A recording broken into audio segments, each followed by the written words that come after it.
We start here on the chapter 12 of the Madhya Lila of the Chaitanya Charitamrita, which is called the cleansing of the Gundicha temple.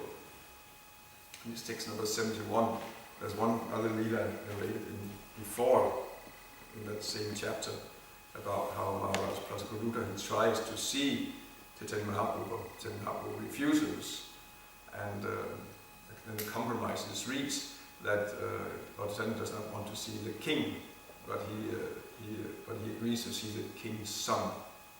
And I mean, it's an ongoing pastime and narration that goes on in several chapters, how Lord Chaitanya refuses to see Maharaj Prabhu, because although he's one of the greatest devotees of all, but still he's a king. So a devotee should not actually associate with worldly people who are involved with wealth, power, women, of course, sense enjoyment. Anyone who has connection with that, actually devotee should have nothing to do with it. Lord Chaitanya is a perfect example of that. But in the end, of course, Maharaj Prabhu eventually got the darshan association with Chaitanya Mahaprabhu, so that's been told in several chapters. But here we are in chapter 71, which starts, what is actually the theme of this chapter, the cleansing of the Gundicha temple. E matanana rangadina katagela, yaganatera ratayatra nigata haila. In this way the Lord passed some days in great jubilation. Then the car festival, Ratayatra of Lord Jagannath, approached. Sri Chaitanya Mahaprabhu first of all called for Kasi Mishra, then for the superintendent of the temple, then for Sarvabhauma Bhattacharya. When these three people came before the Lord, he begged them for permission to wash the temple known as Gundicha. You know what Lord Chaitanya here asked, that for permission, can I clean the temple of Gundicha? And it's explained here by Prabhupada. The Gundicha temple is situated 2 miles northeast of the Jagannath temple. At the time of the Ratha festival, Lord Jagannath goes to the Gundicha temple from his original temple and stays there for 1 week. After 1 week, he returns to his original temple. It is understood by hearsay that the wife of Inyojumna, the king who established the Jagannath temple, was known as Gundicha. There is also mention of the name of the Gundicha temple in authoritative scripture. The area of the Gundicha temple is estimated to be 288 cubits by 215 cubits, and there's a cubit is about 1.5 feet. The main temple inside is about 36 cubits by 30 cubits, and the Kirtan hall is 32 cubits by 30 cubits. So it's not a very big temple actually. And this is actually what happens during Ratha Yatra. Lord Jagannath, he leaves the big Jagannath temple, and then the devotees pull the cart through the streets of Jagannath Puri until they arrive at the Gundicha temple, where Lord Jagannath, he stays for 8 days, I believe it is, and then there is a return festival going back to Jagannath. So actually it's a festival stretching for 1 week at this time. And I mean, it starts tomorrow. Tomorrow is the big Ratha Yatra day in Jagannath Puri. You can probably, those who want to and have time to spend on the internet, you can actually see the whole, it's being transmitted. Millions of people. So, it's next verse. Upon hearing the Lord's request for permission to wash the Gundicha temple, the Padicha, the superintendent of the temple, said, "My dear sir, we are all your servants. Whatever you desire is our duty to perform." The king gave a special order for me to do without delay whatever your lordship orders. My dear king, washing the temple is not service befitting you. Nonetheless, if you wish to do so, it is to be accepted as one of your pastimes. To wash the temple, you will need many water pots and brooms. Therefore order me, I can immediately bring all these things to you. As soon as the superintendent understood the desire of the Lord, he immediately delivered 100 new water pots and 100 brooms for sweeping the temple. The next day, early in the morning, the Lord took his personal associates with him and with his own hand smeared sandalwood pulp on their bodies. He then gave each devotee a broom with his own hand, and taking all of them personally with him, the Lord went to Gundicha. In this way, the Lord and his associates went to cleanse the Gundicha temple. At first, they cleansed the temple with the brooms. The Lord cleansed everything inside the temple very nicely, including the ceiling. He then took up the sitting place, the Singhasana, cleansed it, and again put it in its original place. Thus the Lord and his companions cleansed and swept all the temple's buildings, big and small, and finally cleansed the area between the temple and the kirtan hall. Indeed, hundreds of devotees were engaged in cleansing all around the temple, and Sri Chaitanya Mahaprabhu was personally carrying out the operation just to instruct others. Sri Chaitanya Mahaprabhu washed and cleansed the temple in great jubilation, chanting the holy name of Lord Krishna all the time. Similarly, all the devotees were also chanting at the same time, performing their respective duties. The entire beautiful body of the Lord was covered with dust and dirt. In this way it became transcendently beautiful. At times when cleansing the temple, the Lord shed tears, and in some places he even cleansed with those tears. After this, the place where the deity's foot was kept, the Bhoga Mandira, was cleansed. Then the yard was cleansed, and then all the residential quarters, one after the other. After Sri Chaitanya Mahaprabhu collected all the straw, dust and grains of sand in one place, he gathered it all in his cloth and threw it outside. Following the example of Sri Chaitanya Mahaprabhu, all the devotees in great jubilation began to gather straws and dust with their own cloths and throw them outside the temple. The Lord then told the devotees, "I can tell how much you have labored and how well you have cleansed the temple simply by seeing all the straw and dust you have collected outside." Even though all the devotees collected dirt in one pile, the dirt collected by Sri Chaitanya Mahaprabhu was much greater. So they actually had a competition, who can collect the most dirt. Tanya, he won the competition. He had a bigger pile than all the other devotees together. And I think it comes a bit later, isn't it, that he actually, the competition continues, and those who collect the least dirt, they'll have to pay a fine of, cakes and sweet rice, something like that, and feed all the other devotees. So, after the inside of the temple was cleansed, the Lord again allotted areas for the devotees to cleanse. Then the Lord then ordered everyone to cleanse the inside of the temple very perfectly by taking finer dust, straws and grains of sand and throwing them outside. In other words, they clean the temple once, and when that's done, they go and they clean it again. So get it really perfectly clean, sparkling, spotless clean. After Sri Chaitanya Mahaprabhu and all the Vaishnavas cleansed the temple for the second time, Sri Chaitanya Mahaprabhu was very happy to see the cleansing work. While the temple was being swept, about 100 men stood ready with filled water pots, and they simply awaited the Lord's order to throw the water from them. As soon as Sri Chaitanya Mahaprabhu called for water, all the men immediately brought 100 water pots which were completely filled and delivered them before the Lord. In this way, Sri Chaitanya Mahaprabhu first washed the main temple and then thoroughly washed the ceiling, the walls, the floor, the sitting place, and everything else within the room. Sri Chaitanya Mahaprabhu himself and his devotees began to throw water onto the ceiling. When this water fell, it washed the walls and floor. Then Sri Chaitanya Mahaprabhu began to wash the sitting place of Lord Jagannath with his own hands, and all the devotees began to bring water to the Lord. All the devotees within the temple began to wash. Each one had a broom in his hand, and this way they cleansed the temple of the Lord. Someone brought water to pour into the hands of Sri Chaitanya Mahaprabhu, and someone poured water on his lotus feet. The water that fell from the lotus feet of Sri Chaitanya Mahaprabhu was drunk by someone who hid himself.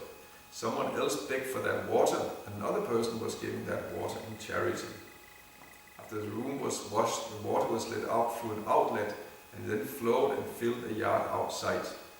The Lord mopped the rooms with his own clothes, and he polished the throne with them also. In this way all the rooms were cleansed with 100 water pots. After the rooms had been cleansed, the minds of the devotees were as clean as the rooms. This is of course very significant. If we, by cleaning, our minds become also cleaned. And if our minds are dirty, we can actually understand it must be dirty around us. And the simple way to get a clean mind again is to clean. There's no, in that sense, there's no difference between inside and outside. And, a dirty mind will also leave a dirty place, actually. And I can see where people, they are living, things are not clean and dirty. You can understand their minds are dirty, especially if they're filled with sex desire. Actually, the area around them also becomes dirty. There's a media connection. And the other way around, then what to do? We'll just clean, and you will feel clean.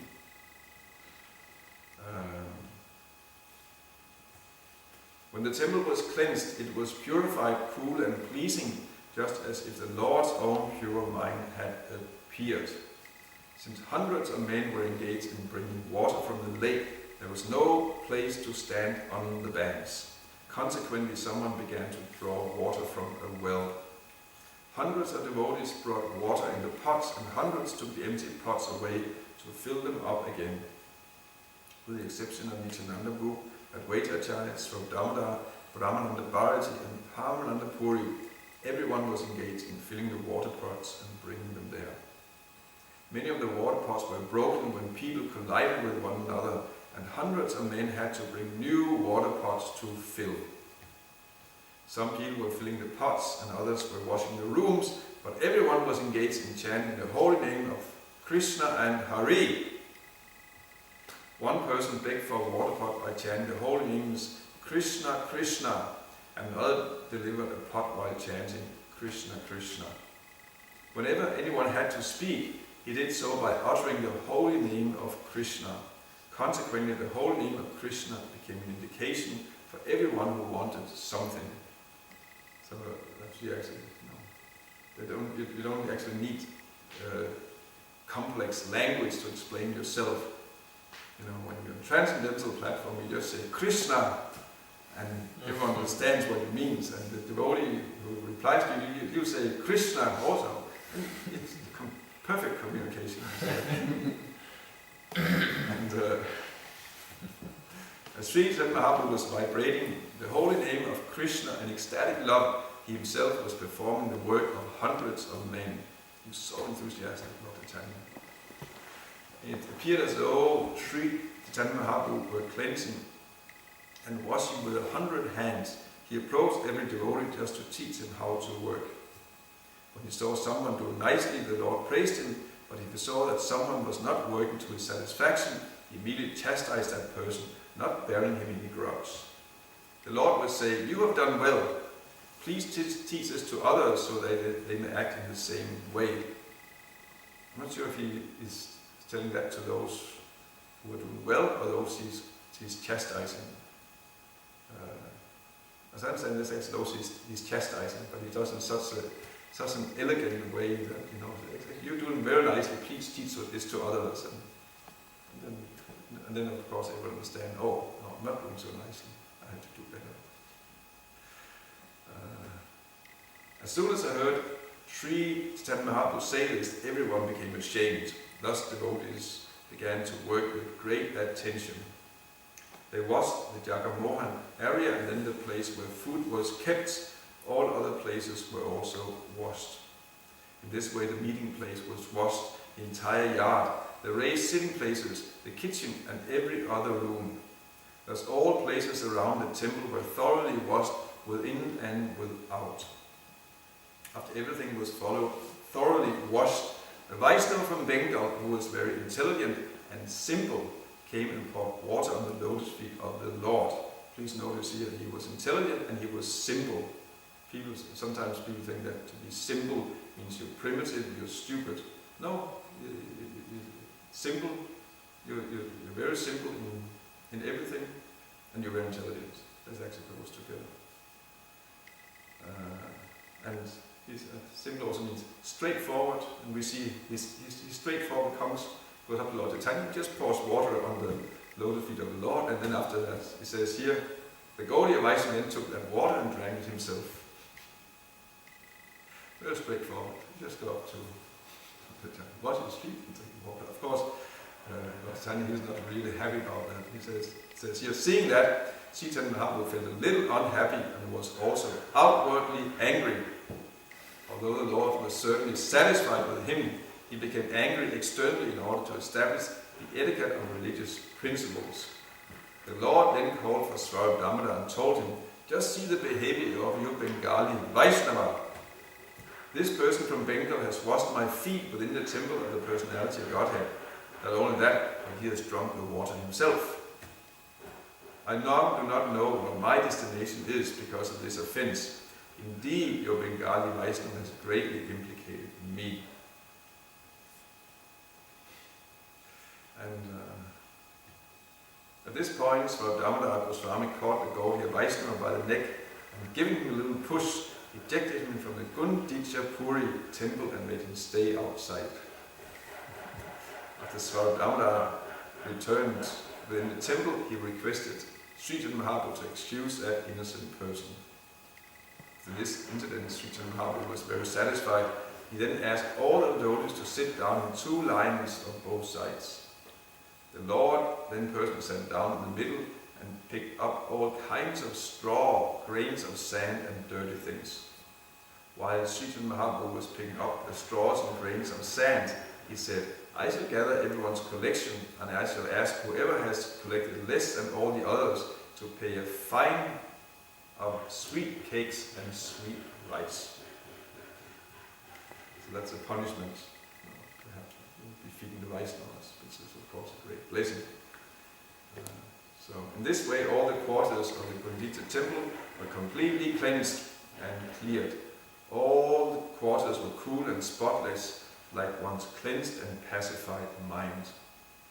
When the water from the different rooms was finally let out through the halls, it appears as if new rivers were rushing out to meet the waters of the ocean. Outside the gateway of the temple, all the roads were also cleansed, and no one could tell exactly how this was done. Now comes a purport, somewhat long purport. It tells the essence of the instructions which we can derive from this cleansing of the Gundita temple. Of course, I mean there's so many points there, but here Prabhupada he writes, and that's probably is quoting Bhaktisiddhanta Saraswati. It's Prabhupada based his Chaitanya Charitamrita to a large degree on actually both on Bhaktivinoda Thakur's Amrita Pravaha Bhashya and Bhaktisiddhanta Saraswati's translation and commentary of Sri Chaitanya Charitamrita. Not translation, that's wrong.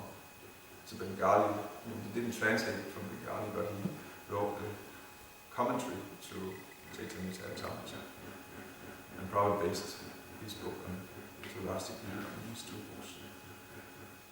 So here is a purport. In commenting on the cleansing of the Gundita temple, Srila Bhaktisiddhanta Saraswati Thakur says that Sri Chaitanya Mahaprabhu, as a world leader, was personally giving instructions on how one should receive Lord Krishna, the Supreme Personality of Godhead, within one's cleansed and pacified heart. If one wants to see Krishna seated in his heart, he must first cleanse the heart as prescribed by Sri Chaitanya Mahaprabhu in his Sikshastika, Cheto Dapana Mahajanam. In this age, everyone's heart is especially unclean, as confirmed in Srimad Bhagavatam, Trigantasto Yogagrani.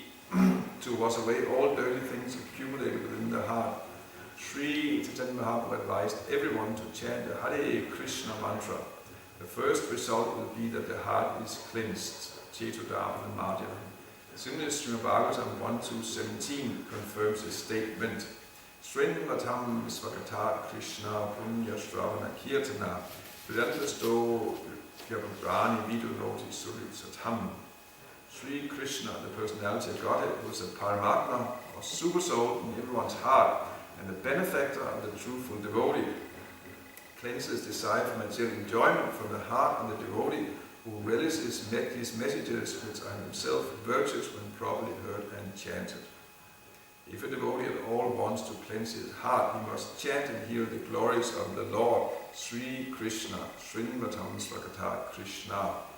This is a simple process. Krishna himself will help cleanse the heart because he is already seated there. Krishna wants to continue living within the heart, and the Lord wants to give directions, but one has to keep his heart clean, as clean as Lord Chaitanya Mahaprabhu kept the Gundita temple.